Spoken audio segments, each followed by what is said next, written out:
Assalamualaikum warahmatullahi wabarakatuh. Bismillah walhamdulillah. Wassalatu wassalamu ala rasulillah wa ala alihi wa sahbihi wa mawalah, amma ba'd.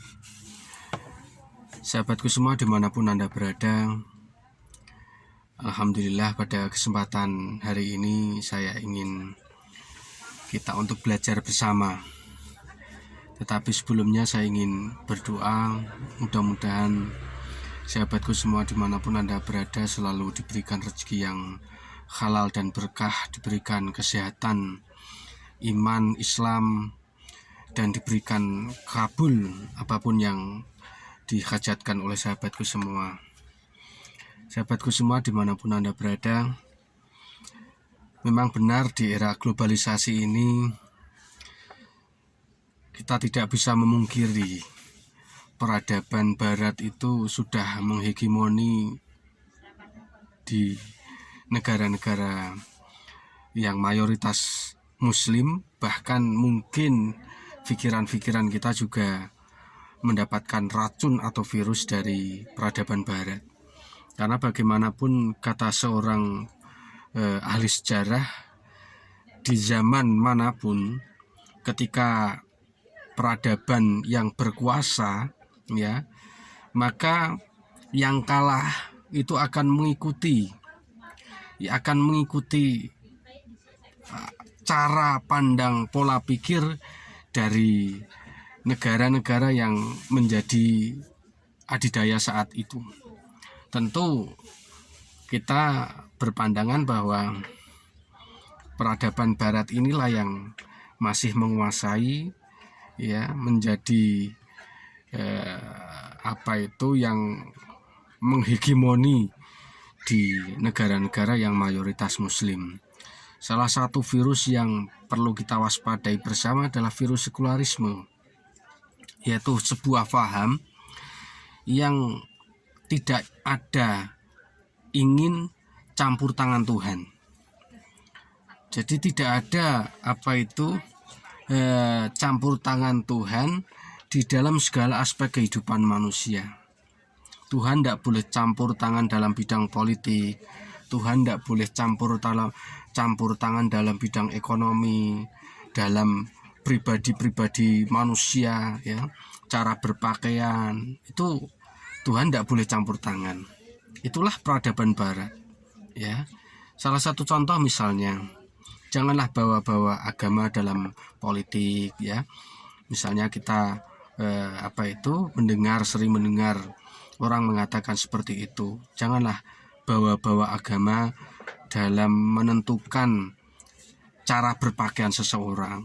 Sehingga kalau kita pahami bersama, sebagian masyarakat kita ketika mereka demo misalnya, itu ada spanduk yang bertuliskan, Tuhan jangan campur tangan dalam pakaian-pakaian saya. Mereka mau berpakaian rok mini kah, mau kelihatan auratnya kah, itu terserah individu masing-masing. Dan inilah yang terjadi di barat saat ini. Kalau kita saksikan, ya, misalnya, ya, di barat itu intensitas orang untuk masuk gereja, ya, itu sudah semakin tahun semakin menurun. Cobalah kita kalau searching di Google, ya, misalnya banyak gereja-gereja yang dijual, yang menjadi pusat bahasa asing, ya, yang menjadi restoran, yang menjadi hotel, bahkan dijual juga ada yang menjadi masjid, ya. Orang masuk ke gereja itu hanya waktu dibaptis, waktu masih bayi baru melahirkan, baru terus menikah dan dia mati. Jadi orang-orang masuk gerejanya sekitar seputar itu. Dengan kata lain, di barat itu mereka menganggap bahwa barat itu sudah bebas nilai, ya. Jadi termasuk dalam menentukan kebijakan negara itu, ya, agama tidak boleh masuk dalam konstitusi misalnya. Agama tidak boleh masuk dalam ruang-ruang publik, ya. Agama jangan mencampuri urusan negara dalam misalnya masalah miras, masalah prostitusi ya, masalah poligami juga kemarin ya, lucu ya, ada sebuah partai yang akhirnya mencabut lagi ya. Jadi inilah sekularisme, paham yang ingin memisahkan diri ya, apapun itu dari campur tangan Tuhan, termasuk dalam pendidikan. Dan ini yang kita ikut prihatin ya, meskipun bangsa kita mayoritas Muslim, tetapi lihatlah ya, ada sisi-sisi pendidikan kita itu ada nuansa-nuansa sekularisme. Misalnya materi, misalnya kalau kita kalian ya, kita pernah belajar misalnya bahwa asal usul nenek moyang kita berasal dari kera misalnya, itu kan itu menafikan bahwa wahyu itu menjadi sumber ilmu pengetahuan. Inilah sekularisme ya. Jadi wahyu dianggap bukan sebagai sumber ilmu, bukan sebagai sumber ilmu pengetahuan ya. Kita buka, kalau kita buka Quran sebagai wahyu, maka kita dapati bahwa nenek moyang kita adalah Nabi Adam, bukan berasal dari kera ya, yang oleh teori Charles Darwin itu menyatakan bahwa asal usul manusia itu berasal dari kera. Ini sebagai bukti menafikan wahyu itu sebagai sumber ilmu pengetahuan, karena dianggap bukan sesuatu yang rasional. Wahyu itu ya dianggap sebagai sumber ilmu yang bukan yang bisa dibuktikan secara ilmiah, karena orang-orang sekuler menganggap bahwa wahyu itu berdiri sendiri sebagai bagian yang tidak bisa disamakan atau disatukan dengan sumber ilmu pengetahuan, misalnya dari panca indera, dari akal ya. Oleh karena itu inilah akibatnya kalau orang berpandangan atau kita berkeyakinan bahwa Tuhan tidak boleh ikut campur tangan dalam bidang aspek kehidupan apapun, maka yang terjadi adalah kita menganggap bahwa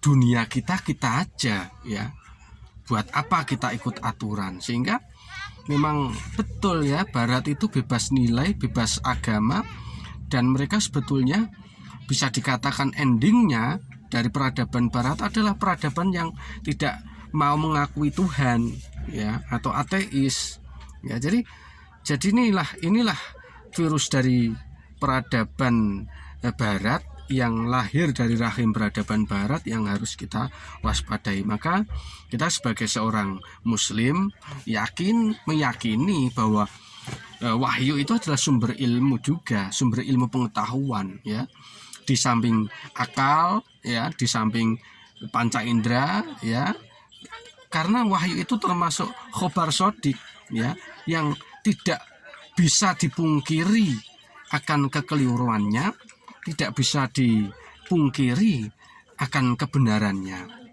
ya. Inilah kebenaran wahyu yang harus kita yakini dalam kehidupan seorang Muslim. Tuhan itu harus melekat ya, ajaran Tuhan itu tidak bisa kita pisahkan. Misalnya seorang anggota dewan ya, masuk di Senayan, gedung Senayan misalnya, akan sebagai orang yang sekuler akan udahlah Quran diletakkan di laci misalnya, sehingga ketika membuat undang-undang misalnya, maka akan menafikan Quran itu sebagai wahyu itu sendiri ya. Atau seorang pedagang misalnya melepaskan imannya, melepaskan Qurannya ya, ditinggal di rumah, maka cara berdagang jual beli orang yang sekuler akan menghalalkan segala cara ya, karena Tuhan misalnya mengharamkan untuk berbuat curang, menakar timbangan dengan yang tidak baik dan seterusnya. Inilah virus-virus sekularisme yang harus kita pahami bersama, dan pada akhirnya mudah-mudahan kita menjadi seorang Muslim yang kafah ya, yakini bahwa Quran, bahwa ajaran Allah itu adalah wahyu, itu adalah juga sebagai sumber ilmu pengetahuan. Mudah-mudahan ada manfaatnya materi ini. Kurang lebihnya mohon maaf. Akhirul kalam, wassalamualaikum warahmatullahi wabarakatuh.